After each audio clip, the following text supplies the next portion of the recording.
profesionales con la teoría de matrices aleatorias.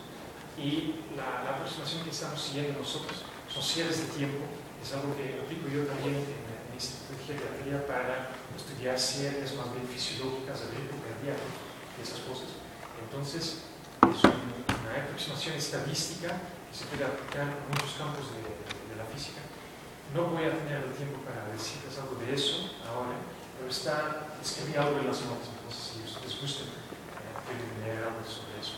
Entonces, más bien voy a hablar aquí en los 15 minutos que me restan sobre la teoría de matrices aleatorias. Y para decir algo sobre el caos cuántico, ¿qué es el caos cuántico? Bueno, empezamos con el caos clásico. ¿Qué es el caos clásico? ¿Ustedes saben? ¿Perdón? El doble péndulo, que es el tema de interés de Pablo. El péndulo doble sí tiene caos clásico, ¿verdad, Pablo? Sí. Bueno, a lo mejor puedes ver el caos clásico como un régimen intermedio entre el orden y el desorden. ¿Qué quiero decir con eso? Si tú consideras la física clásica de Newton, si tú tienes un proyectil y el proyectil describe una trayectoria, puedes calcular exactamente la trayectoria y puedes predecir dónde va a estar el proyectil en cada momento. Lo puedes predecir, lo puedes calcular exactamente. Y no solo su posición, pero también su velocidad, su impulso, todo. Entonces es algo determinístico. El otro extremo es el régimen del desorden, la física estadística de Boltzmann. Si tú tienes un recipiente con un gas, con moléculas adentro, pues las moléculas están moviéndose y también mueven en una manera determinística. Entonces, por ejemplo, cómo se describe la presión, que la presión en un gas, tienes una pared, en cada momento muchos miles o hasta millones de partículas, de moléculas, se impactan contra la pared y eso te crea la presión.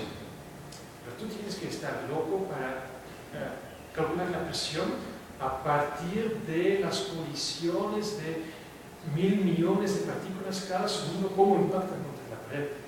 Es mucho más fácil encontrar Boltzmann pensar que el movimiento de las partículas es aleatorio. Entonces no es así, es determinístico.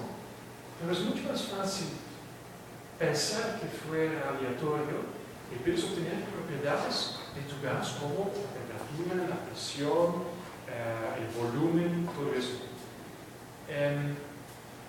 Entonces es como si tú tienes muchas partículas, es como las propiedades individuales de las partículas no importan, podrían ser aleatorias y así puedes calcular las propiedades del gas. Entonces, digamos que es el régimen del desorden. El caos es algo intermedio. No puedes predecir el estado del sistema. Esa figura, a lo mejor la conocen, es el atractor de Lorentz. Es una órbita que gira alrededor de un centro de atracción y luego, de repente, imperceptiblemente, cambia de atractor y empieza a girar alrededor del otro sin nunca repetir la órbita y luego de repente cambia de nuevo y no puedes predecir el comportamiento. Tienes que hacer el cálculo en cada paso. Es un cálculo iterativo y no puedes predecir la posición de la órbita. Entonces es como un régimen intermedio entre los dos. Sí es determinístico, pero no es predecible. ¿Y qué tiene que ver eso con el núcleo atómico? Bueno, el modelo de capas describe estados excitados del núcleo atómico más o menos aquí, donde hay capas cerradas, hay nucleones de valencia afuera de las capas y puedes describir los estados excitados del núcleo atómico en términos de lo que están haciendo esos protones y electrones individualmente afuera de las capas cerradas. Vimos también el modelo geométrico que describe estados excitados los más bajos en el espectro de excitación y describe o explica esos estados excitados en el núcleo atómico en términos de qué están haciendo los protones y neutrones colectivamente en el núcleo atómico. cómo están vibrando, girando colectivamente. Y a energías mucho más altas, ya no puedes más explicar cada estado individual en términos de lo que están haciendo los partículas neutrones dentro del núcleo atómico. Porque son muchos, hay miles y miles y miles de estados excitados acá, y entonces vas a tener que trabajar con modelos estadísticos. ¿Cuántos minutos todavía tengo? Sí, 7 minutos. 7, perfecto. Entonces, a ver, con el Dr. Velázquez parece que todavía no les ha explicado qué es la mezcla de configuraciones en el modelo de capas. Digo muy pocas palabras sobre eso ahora. En el modelo de capas, ¿cómo haces cálculos? Bueno, tienes nucleones de valencia y tienes tu espectro de excitación de partículas individuales y vas a colocar tus partículas sobre tus estados excitados. Pero hay configuraciones diferentes. Tú puedes colocar los partículas neutrones como tú quieres sobre esos estados. Entonces, puedes pensar en otra configuración. Bueno, esos partículas también hablan entre sí con esa interacción residual de la cual les hablé. Y hay muchas de esas configuraciones diferentes. ¿Qué dice la mecánica cuántica? Que tienes que tomar en cuenta todas las configuraciones posibles, y esas configuraciones también pueden hablar entre sí. Se llama mezcla de configuraciones. Creo que el Dr. Velázquez les va a hablar hoy de eso, qué es eso. Entonces, en el modelo de capas, ¿qué tienes que hacer? Tienes que construir una matriz con todas las configuraciones posibles y también cómo se mezclan entre sí. Pero, en esa figura pueden ver que cuando estudias estados excitados en el núcleo atómico a más altas energías, esas capas cerradas se pueden romper. Entonces, no solo tienes que trabajar con las partículas de valencia fuera de las capas cerradas, pero si las capas se rompen, tienes que tomar en cuenta también las partículas abajo de las capas cerradas, y tu matriz se vuelve mucho más grande. Se vuelve una matriz de dimensión no 1000, pero 10.000, 100.000, 1 millón. Entonces no puedes más hacer esos cálculos. Y sin embargo, hubo un interés para calcular la estadística de estados excitados en el núcleo atómico a altas energías, porque hay ciertas aplicaciones, no siempre pacíficas, donde te interesa saber cuál es la estadística que siguen los estados nucleares excitados y qué tan fácil pueden absorber neutrones para, por ejemplo, generar una reacción en cadena y para hacer funcionar la bomba atómica. Entonces, Wigner resolvió ese problema y pensó lo siguiente: si en el gas de Boltzmann, en la física estadística de Boltzmann, si tienes muchas partículas adentro del gas, vimos que no es importante el comportamiento individual de cada molécula individual dentro del gas. Puedes pensar que el comportamiento de todas las moléculas es aleatorio, y sin embargo puedes calcular las propiedades globales del gas. Y entonces aquí es la misma cosa.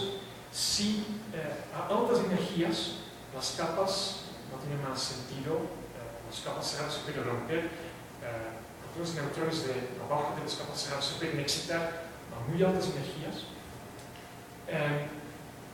no importa más cada configuración individual. Van a surgir propiedades estadísticas más globales. Entonces, ¿qué pensó Wigner? Bueno, voy a hacer un cálculo tipo modelo de capas, pero voy a llenar mi matriz con números aleatorios que tomo de una distribución gaussiana, aleatoriamente. Pero, si mi matriz tiene que obedecer unas simetrías universales del núcleo atómico, como la simetría de inversión temporal o la simetría de rotación. Entonces, llenas tu matriz con elementos aleatorios, pero sin que obedecen simetrías generales del núcleo atómico. Y te organizas tu matriz y obtienes tu espectro. Aquí les muestro dos histogramas diferentes con densidades de niveles.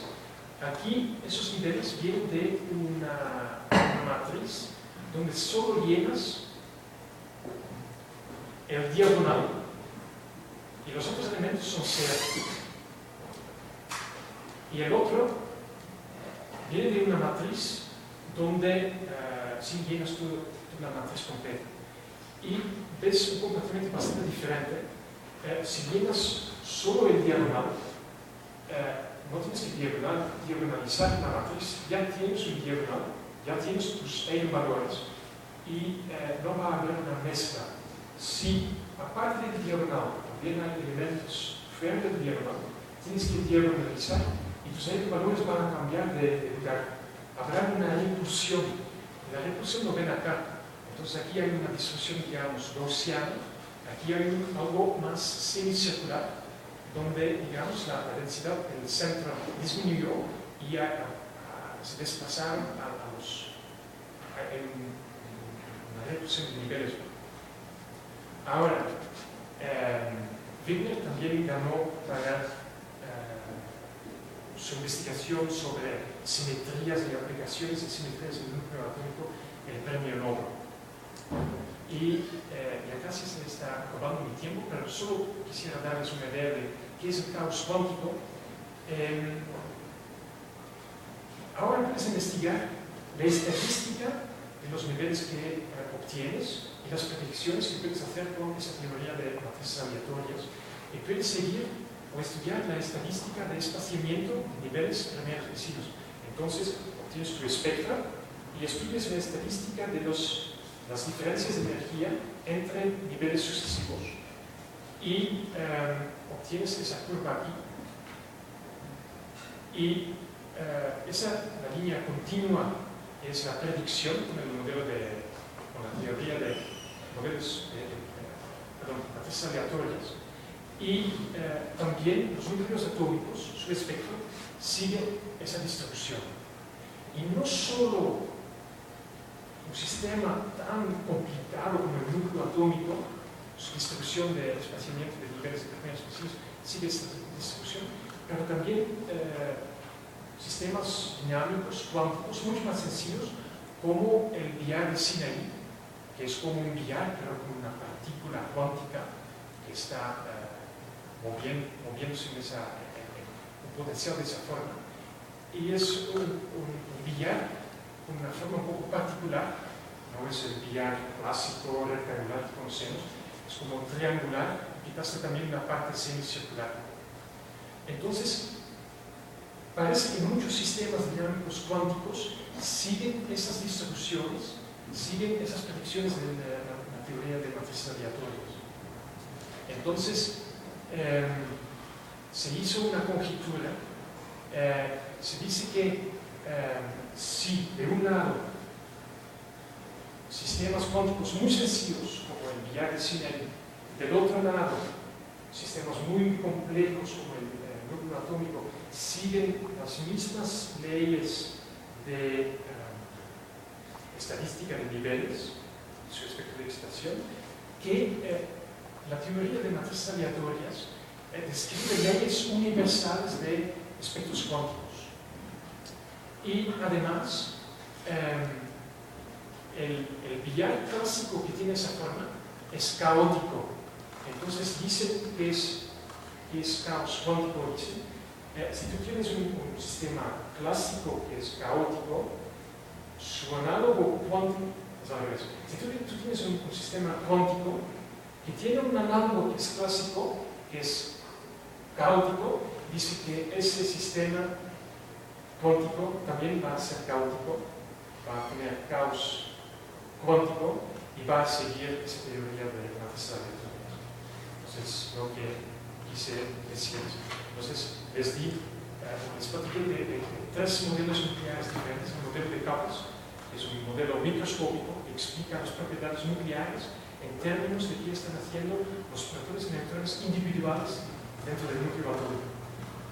Luego les platiqué también de un modelo macroscópico, el modelo geométrico, que explica propiedades nucleares en función de qué hacen los protones y neutrones colectivamente del núcleo atómico y en función de qué es su forma. Y lo que les platiqué ahora es el tercer modelo, una tercera aproximación que describe la estadística de espectro nuclear a muy altas energías, donde parece no importa más lo que están haciendo los protones y neutrones dentro del núcleo atómico. El comportamiento puede ser completamente aleatorio.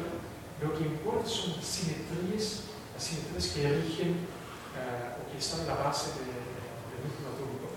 Y surge un comportamiento muy particular que se llama Gauss-Horn. Entonces, más o menos lo que quise platicarles. Preguntas o comentarios.